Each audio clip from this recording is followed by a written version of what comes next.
किसी ने बहुत सुंदर बात कही है कि मन के संदेश को तू आज ही मिटा, अपने हौसले से नया सूरज जगा। नमस्कार दोस्तों, मैं हूं श्याम गुरु। आज मैं आपके सामने एक ऐसी कहानी लेकर आया हूं जो आपके भीतर की उस आग को जगाएगी जो कहीं न कहीं आपके डर, संकोच और आत्मा शंका के नीचे दबी पड़ी है। यह कहानी है एक ऐसे व्यक्ति की जिसने अपने सबसे बड़े दुश्मन यानी खुद को हराकर अपने जीवन को एक नया अर्थ दिया। यह कहानी आपको यह सिखाती है कि आपकी सबसे बड़ी ताकत भी आप हैं और आपका सबसे बड़ा दुश्मन भी आप ही है। आइए इस प्रेरणादायक कहानी में डूब जाएं और सीखें कि कैसे हम अपने मन के बेड़ियों को तोड़ सकते हैं। राहुल एक छोटे से गांव का साधारण सा लड़का था। उसका गांव जहां बिजली भी दिन में कुछ घंटों के लिए आती थी और इंटरनेट का नामो निशान तक नहीं था।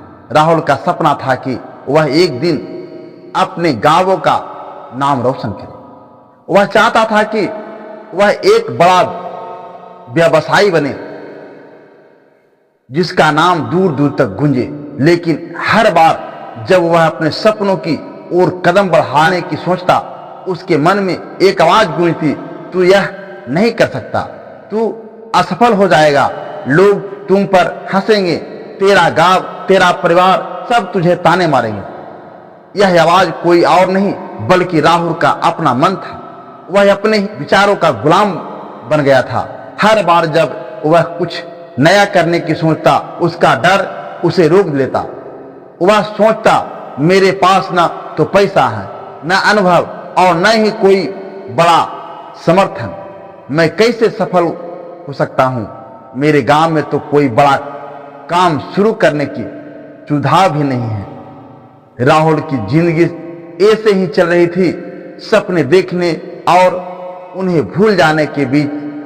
वह दिन रात सपने खेतों में काम करता, लेकिन उसका मन कहीं और भटकता। वह सोचता कि क्या उसका जीवन बस यहीं तक सीमित रह जाएगा। एक दिन गांव के मंदिर में एक मेले का आयोजन हुआ। वहां राहुल की मुलाकात एक बुजुर्ग साधु से हुई। साधु का चेहरा शांत और आंखें अनुभव से भरी हुई थी। राहुल ने हिम्मत जुटाए कर अपनी व्यथा साधु को बताई। उसने कहा, गुरुजी, मैं कुछ बड़ा करना चाहता हूं, लेकिन मेरा मन मुझे बार बार रोक लेता है। मुझे डर लगता है कि मैं असफल हो जाऊंगा। साधु ने मुस्कुराते हुए कहा, बेटा, तेरा असली दुश्मन कोई बाहर का व्यक्ति नहीं बल्कि तेरा अपना मन है। जब तक तू अपने डर या संदेश को न हराएगा, तू कोई भी जंग नहीं जीत सकता। तेरा मन तुझे कमजोर नहीं बनाता बल्कि तू खुद उसे कमजोर होने देता है। राहुल ने उत्सुकता से पूछा, गुरुजी, मैं अपने मन को कैसे हटाऊं? यह तो मेरे साथ हर पर रहता है।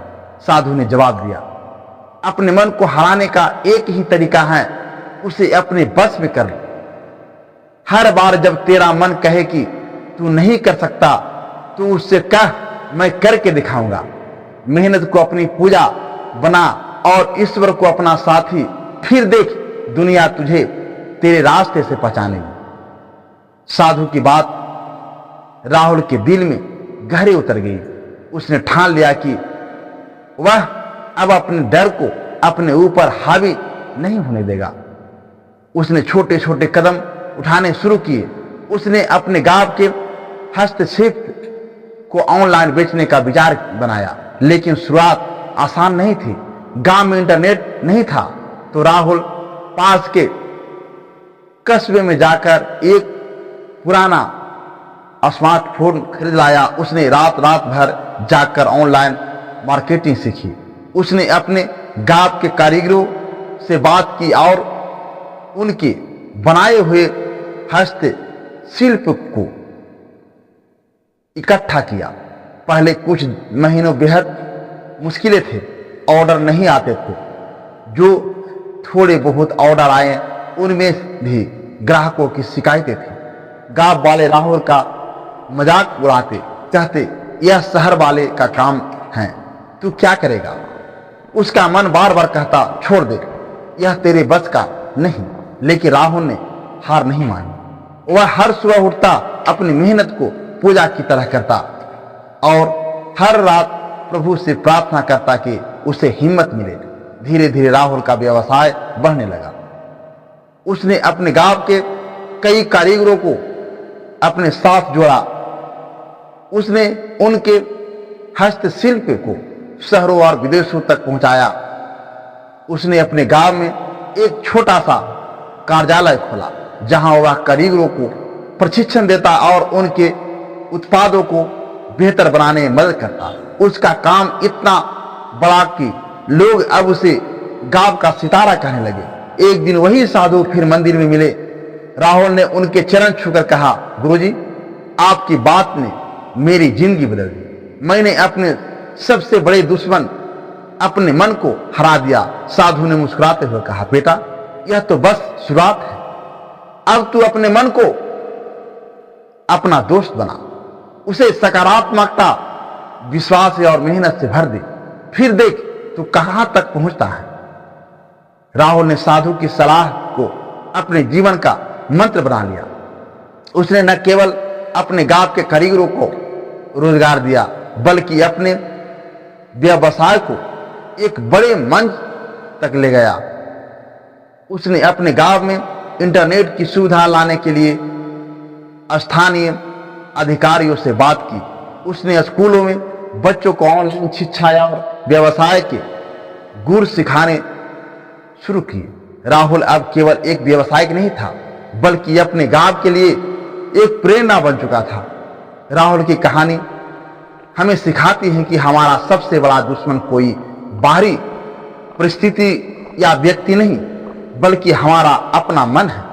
जब हम अपने डर, संदेश और नकारात्मक विचारों को हरा देते हैं तो कोई भी लक्ष्य असंभव नहीं रहता।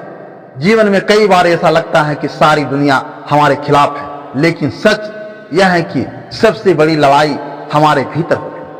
अपने मन को समझें, उसे सकारात्मकता से भरें और हर उस विचार को चुनौती दे जो आपको पीछे खींचता है। मेहनत और विश्वास के साथ आप हर कठिनाइयों को अवसर में बदल सकते हैं। मैं फिर से एक बार वही कहना चाहता हूं कि मेहनत को पूजा और ईश्वर को साथी बना लो, फिर दुनिया तुम्हारे नाम से नहीं, तुम्हारे रास्ते से पहचानेगी। याद रखिए, हर सोमवार सुबह 5:30 बजे बाकी के दिन भी नई कहानियां सुनिए। अगर कोई दिन कहानी छूट भी जाए तो सोमवार की कहानी जरूर आपके पास पहुंचेगी। आपकी दुआओं और साथ से यह कहानी आप तक पहुंची। प्रभु आपके जीवन में भी वह शक्ति दे जो हर कठिनाइयों को अवसर में बदल दे। धन्यवाद। ईश्वर सदा आपका कल्याण करे।